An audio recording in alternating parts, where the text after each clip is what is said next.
You're live now. Well, hello, ladies and gentlemen. Welcome to our Hair Wellness Initiative. I'm Deepthi Diwan, and it's my pleasure to be your host today. Our hair is our crowning glory, and it makes a world of a difference to our appearance. However, our hair requires special care and attention, especially in the harsh winters. And for those of us who are facing issues relating to our hair, it's time to meet the expert. And today, our expert is none other than Dr. Kamal Jamnani. Well, let me tell you about him. Dr. Kamal Jamnani is a senior consultant dermatologist and trichologist at Abhirid Specialty Clinic in Secunderabad. He's practicing since 11 years with special interest in medical and pediatric dermatology and also trichology. He has given several lectures in state and national conferences, and he's involved in various studies and research papers. Dr. Jamnani is also involved in presenting skin and hair related talks in various corporate institutions. He has catered to the needs of the patients in the most outstanding manner and is known to keep abreast with the latest inventions in medical science, offer the patients treatments that are of the best and highest quality. And Dr. Jamnani has been kind enough to join us today and answer some questions for us. So without further ado, I'd like to welcome Dr. Jamnani. हमारे साथ जुड़ने के लिए बहुत बहुत शुक्रिया. So doctor, we are going to be discussing hair care, especially in winter. Thank you. One of the most common Yeah, conditions people face yeah, during winter is that of dandruff. So please tell us what exactly is that? yeah, yeah. Hello, Deepthi, and glad to talk to you this evening. And see, dandruff basically is a excessive proliferation of the dead skin. It's the final common result of various reasons. So it can happen. There's something called as physiological dandruff, which is just an excessive flaking of the skin happening to some extent related to a dry skin, and sometimes there is an associated fungal infection in that plays an attributing role. So it's our body's defense mechanism to kind of throw the fungus out by exfoliating the skin, and particularly in winters because the skin tends to get dry very easily, so that's why the dandruff tends to increase. Yeah. Absolutely. So, what is the link between dandruff and winter? Most people who suffer from dandruff really dread this season of winter. So, what is the link between that? Yes, yes. So, as such, winters are known to make the skin dry, just like the skin on the body gets dry. Same thing happens on the scalp as well. But except for maybe places which are way too humid, otherwise, most of the parts of the country, the skin tends to get very dry. And because of this dryness, there is an excessive proliferation of the skin happening to compensate. Our oil glands try to compensate for it by overacting, and in the process sometimes there is a blockage of the oil glands which sets in, and that triggers the a little bit of fungal colonization in that blockage, giving rise to this kind of dandruff, and that's why it tends to aggravate. So hydration does play a role to a great extent in counteracting the dandruff, especially in winters. Also, one more thing is we need to identify, is it truly dandruff that we are referring to, or is it just an excessively dry skin? So that also needs to be checked upon. Yes. Thank you for that, doctor. And what is the difference between dandruff and seborrheic dermatitis?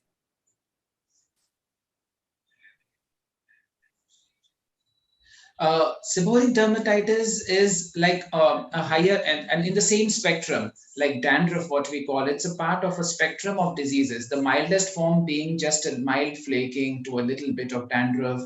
As the manifestation or the severity goes on increasing, eventually at the higher end of the spectrum, we have what is called as seborrheic dermatitis. That also is infection only, the dandruff infection, but with an excessive element of inflammation on part of the body. So our body goes overboard, our immune system goes overboard trying to throw the fungus causing dandruff out, and that gives rise to this kind of excessive inflammation with apparent scaly flakes on the scalp and with a little bit of oozing too. So that constitutes the seborrheic dermatitis. Okay. So you're Yeah, saying that dandruff is a milder form, whereas seborrheic is more aggravated form of the same kind of. Uh, aggravated form. True, true. Yes, yes. and Mhm. so, doctor, what external factors are associated in causing dandruff? Is there anything that we can do? Certain things that we can take care of? Uh, Yes, yes. See, as we discussed, that dryness does tend to aggravate it, and then to a great extent, it's also a mild degree of fungal infection. Ultimately, there is a fungus called Malassezia, which is ubiquitous. It's there everywhere, and the manifestation of that particular fungus depend on multiple parameters. It depends upon the severity of the infestation. It depends upon our immune system. So all of them do play a role. So maintaining a clean scalp is what we can definitely do, like regular washing. It need not always be with an anti-dandruff shampoo, but a more frequent washing helps. Sharing of caps has to be avoided. Sharing of combs has to be avoided. Sharing of helmets has to be avoided, because these are the things which can act as an aggravator. Because ultimately, anything which spreads an infection will act here as well. So a personal hygiene for on the scalp does play a role. Okay, so that helps. Okay. And how about exposure to sunlight? A lot of people believe that, too much exposure to sunlight may also cause dandruff. So do you think, I mean, would you recommend Hmm. anything for that? So anything in moderation is good. Excessive sunlight, sun exposure, in an attempt to kind of get rid of the fungus, going overboard, very severe sun exposure can ultimately lead to an element of a kind of irritation on the scalp, some kind of an eczema called polymorphic light eruptions. That also causes a little bit of flaking. So then we would be confused as to, is it really dandruff which is causing so much of flaking, or is it some degree of secondary eczema which is also coming into play? Sun exposure in moderation is definitely advantageous, because that kind of boosts up our immune system. It helps us. So that way, it is definitely good. And being a natural sterilizer, sun exposure also, because of by virtue of the heat generated, will kill the fungi. So in moderation, it definitely serves as a protective role. But overboard, then it might cause other problems as well. So in moderation, yes, I would surely say that a little bit of sun exposure would benefit. Okay. Thank you, doctor. And what is the cause of dandruff? What is the etiology of dandruff? Yeah, it's basically a combination of factors. It's the fungus per se, the Malassezia fungus. But as I said, not everyone being exposed to the fungus does develop dandruff. So to some extent, it also depends upon the person's immune factors as well. Our immunity, how healthy is our scalp. So people who have been oiling the scalp regularly, to some extent, have lesser dandruff. Like, again, here it's moderate oiling. Not too much of oiling again acts as a medium to entrap the fungus. A little bit of oiling on a regular basis, regular in the sense weekly, maybe 1 or 2 times, that it need not even stay continuously. Even if a person just wash off at night and then apply oil in the night and wash off in the morning, that also suffices. So the hydration of the scalp forms a protective coating that doesn't allow the fungi to kind of penetrate. So it does have a protective role. So the fungus, the state of health of the scalp, the cleanliness that the person adopts. So all these factors come under the etiology of dandruff. Yeah. And what is the role of microorganisms in dandruff? Yeah. Yes. So there is a lot of studies going on as to the severity of dandruff and the microbiome of the dandruff. In fact, there are books written on dandruff as well. So like all around, we have microorganisms surrounding. We have bacteria, fungi, and whatnot. So our skin acts as a protective barrier function, has a protective barrier system which doesn't allow things to penetrate. Now, once there is an element of dandruff, it causes a little bit of itching or dryness or flaking. And in the process, what happens? It becomes amenable to secondary infection. So we have these organisms which are freely moving in the in the atmosphere. Like there's something called as Staphylococcus epidermidis, and so many other microorganisms which are waiting to attack, but they are otherwise not able to penetrate an intact skin. So, in a scenario like dandruff, because of the itching, they can form an avenue of entry of the bacteria into the skin, and that can form a secondary infection. That's why, if you observe, some people with dandruff along with itching, they also develop small pus filled lesions as well, which are quite painful. So, that is like a secondary infection. The bacteria, which are otherwise not able to penetrate, they are able to now enter into the skin. Yeah.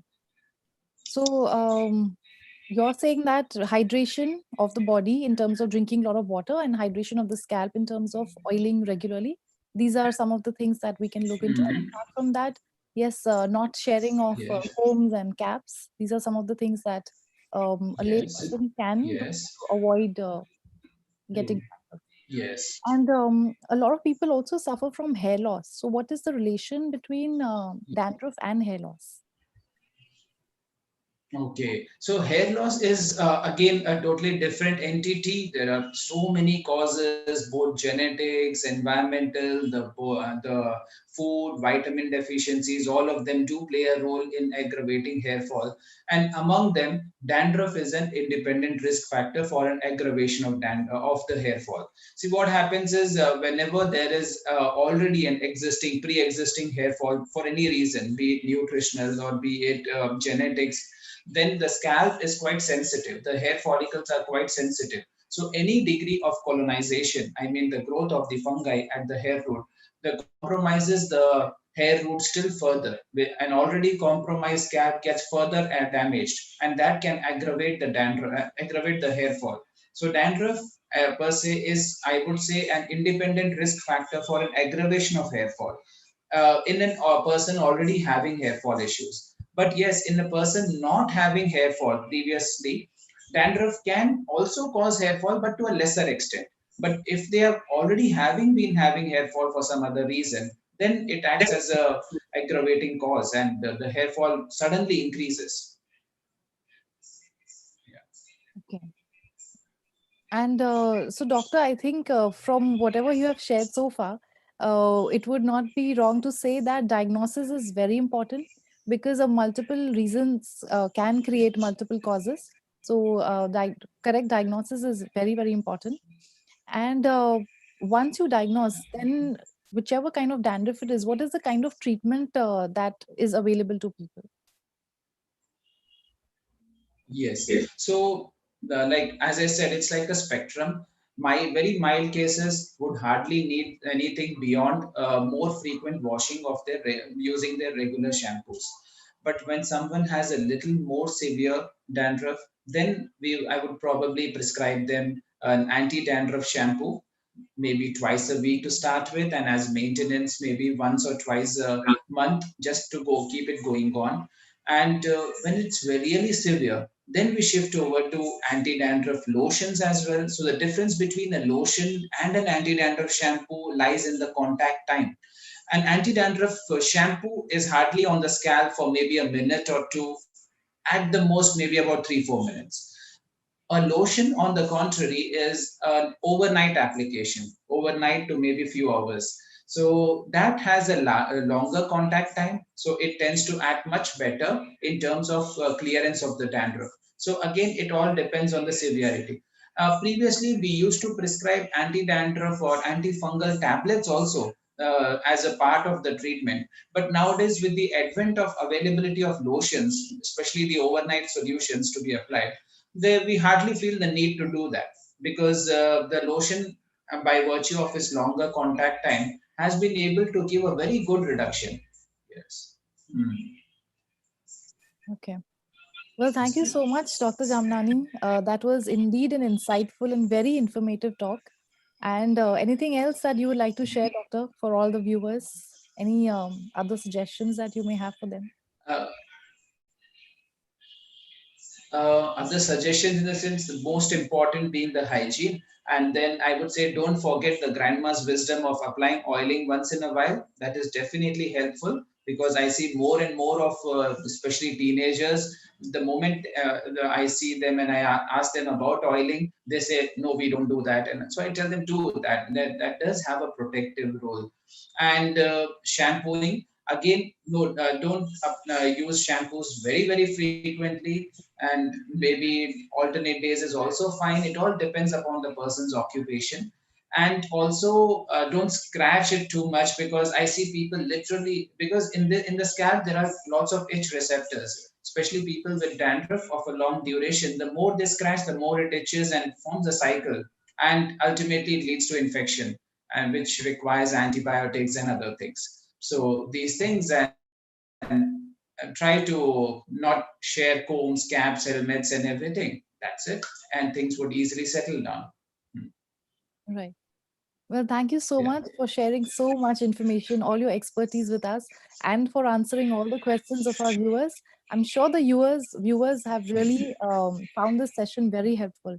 So, thank you. It was a delight to have you with us, Doctor. And thank you once again for your valuable time. Thank you, Deepthi, and thank you all the viewers for watching. Take care. Thank you. Thank you. Thank you,